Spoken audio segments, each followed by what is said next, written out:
everyone. My name is Buddy Salah. I am the marketing lead for Akupara Games, and today I have the distinct honor of celebrating Akupara's 6th anniversary with each of you at the Mix Next 2022. I didn't realize that would rhyme when I wrote it in the script. I promise that we have a ton of really great announcements, so let's get right into it. Up first, I want to talk about some upcoming content for some of your favorite Akupara games.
You know, when we announced Grime for the Nintendo Switch, a ton of Xbox and PlayStation fans got in our mentions and were like, please, please bring it to our consoles too. So, hey, it's coming to your consoles as well. Next video.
Players have been asking to actually sit down and play the card game Warlock since Cardboard Kings released, so I'm honestly just really glad that we get to show it off to each and every one of you in 2022. All right, next video.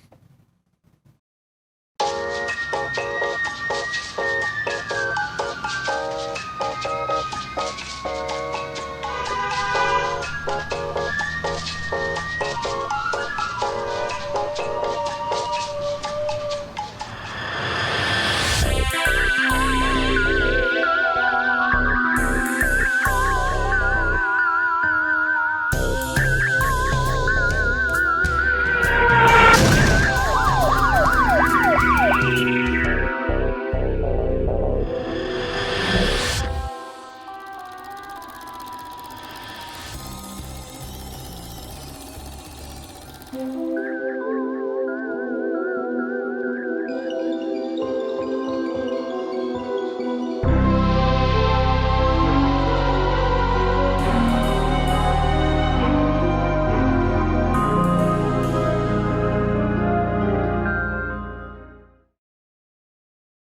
Dark Side Detective is one of my favorite games to have worked on, and I can't wait for you guys to check out the final bonus case. Now, I need to pass things off to myself because I'm narrating the next video. Buddy, why don't you take us away? Oh, why, thank you. Hello, everyone. It's me, Buddy, whom you just saw a second ago, the very cool, not lamed game developer in front of the green screen. Now, you just saw a sweet trailer, but we wanted to deliver some meat and potatoes for some of our titles too. Let's dive deep into some gameplay, shall we? I'd like to introduce you to Solarius, the second of 6 playable characters in Astrea 6-sided Oracles. In this dice deck-building roguelike, you'll chart a path through the ruins of a lost civilization, growing more and more powerful as you win battles and make allies on your quest to purify a star goddess. Now, Solarius is... well, you know, he's a beefcake. He's a himbo. Look at those muscles. Look at those guns. His whole deal is about pumping up. Grr, he's gonna smash the competition, right? He's a berserker. He's a barbarian. And just like all the other oracles, Solarius has a unique set of dice that he can add to his dice pool, and a unique set of virtues that activate when he takes corruption damage. So you can see that his final virtue, the one that activates when he's almost fully corrupted, deals a whopping 8 purification to an enemy over 2 hits. That kind of thing is insanely good in Astrea, but it only activates when you're on the brink of corruption. And that's a big part of Solarius's Berserker theme. No pain, no gain. Vendetta, for instance, is a buff that increases the amount of corruption Solarius takes, but it also gives him 1 in power each time he takes that corruption damage, which increases the amount of purification he deals. So basically, he takes more corruption and deals more purification, right? Like the epitome of pain and gain. Well, if he's going to ascend to the final stages of the game and face down the most powerful bosses, Solarius is going to have to take damage in order to deal damage. But that's not to say he's just going to sit around and take all that corruption lying down. In fact, Solarius has a number of powerful defensive tools to keep himself from getting decayed. For instance, the Indigo Soul buff, which prevents the next time Solarius will lose a heart and heals him to full instead. Invigorating Punch and Anchor Push, on the other hand, will heal Solarius during the beatdown process, which mitigates some of that risk in his risk-reward playstyle. Solarius isn't just a meathead though, because he's got some tricks up his sleeve too. Take a look at this die, for instance, which applies a debuff called Wave to an enemy.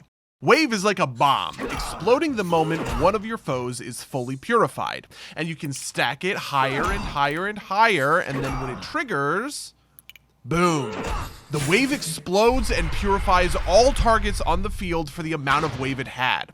Much of the time, this is going to cause massive damage to your opponent and massive healing for you and your sentinels. Okay, but the really special thing about Wave is its interactions with other dice. Refreshing Headbutt, for instance, purifies an enemy for a small amount, but will also refresh all of your virtues if you have enough Wave on the target, which, you know, is just incredibly powerful. Maelstrom Impact deals scaling damage based on the amount of Wave a target has, and Wave Crasher just says, if an enemy has any Wave, activate it. Getting one of those glorious chain reaction waves is a huge highlight of Astrea, and I'm sure I'll be seeing, you know, plenty of clips to that effect on Twitch when the game releases. Anyway, that's about all the time I have for Solarius in today's Oracle Spotlight. If you'd like to learn more about Astrea and Solarius's workout regimen, please feel free to wishlist us on Steam. Otherwise, I think I'll kick things back to... If you want to play some more Solarius yourself, the demo will go live after the showcase. But for now, let's take a look at something completely new.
Sorry We're Closed is the newest Akupara game, but we're going to be talking about that one a little bit more in the future. For now, I want to leave you with one simple question.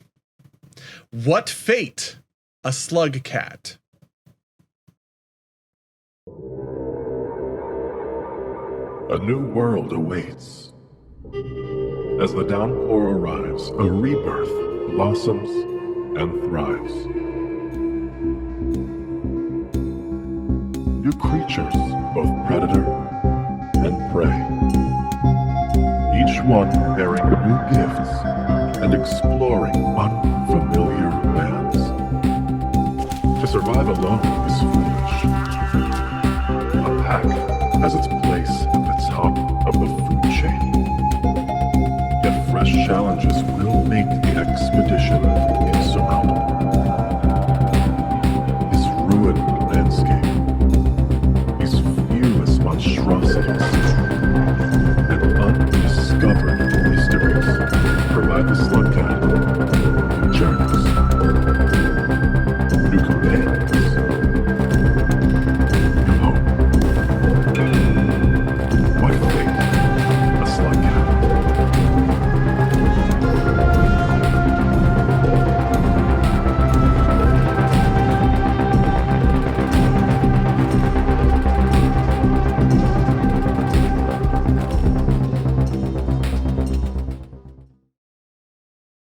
That wraps up the Akupara Games Mix Publisher Showcase. Thank you so much to everyone at the Mix for the opportunity. And for anyone looking for any of the videos that we debuted today, they are viewable now on the Akupara Games YouTube channel. Thank you so much for celebrating 6 years with us, and I hope you guys have a wonderful day.